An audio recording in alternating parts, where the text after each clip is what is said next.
ମୁଁ ଡକ୍ଟର ପଙ୍କଜ କୁମାର ଜେନା 79ତମ ପବିତ୍ର ସ୍ୱାଧୀନତା ଦିବସ ଉପଲକ୍ଷେ ମୁଁ ପ୍ରଥମେ ଆପଣଙ୍କର ଅଭୟ ନ୍ୟୁଜ୍କୁ ଶୁଭେଚ୍ଛା ଜଣାଉଛି।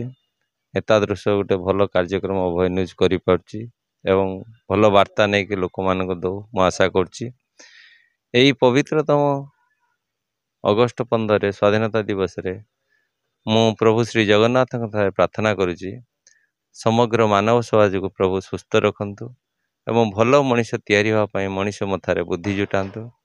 ଏବଂ ଆଜି ଦୁନିଆରେ ଯେଉଁ କଥା ସବୁ ଘଟି ଚାଲିଛି ଆତ୍ମହତ୍ୟାଠୁ ଆରମ୍ଭ କରି ପିତାମାତାଙ୍କୁ ବୃଦ୍ଧାଶ୍ରମରେ ରହିବା ପର୍ଯ୍ୟନ୍ତ ମୁଁ ଆଶା କରୁଛି ଏହି ସ୍ୱାଧୀନତା ଦିବସ ପରଠାରୁ ଆମେ ସମସ୍ତେ ଶପଥ ନେବା, ସମସ୍ତେ ଭଲ କାମ କରିବା, ଏମିତିକି ଉକାର୍ଯ୍ୟ ଆଉ ପୃଥିବୀରେ ନ ହେଉ।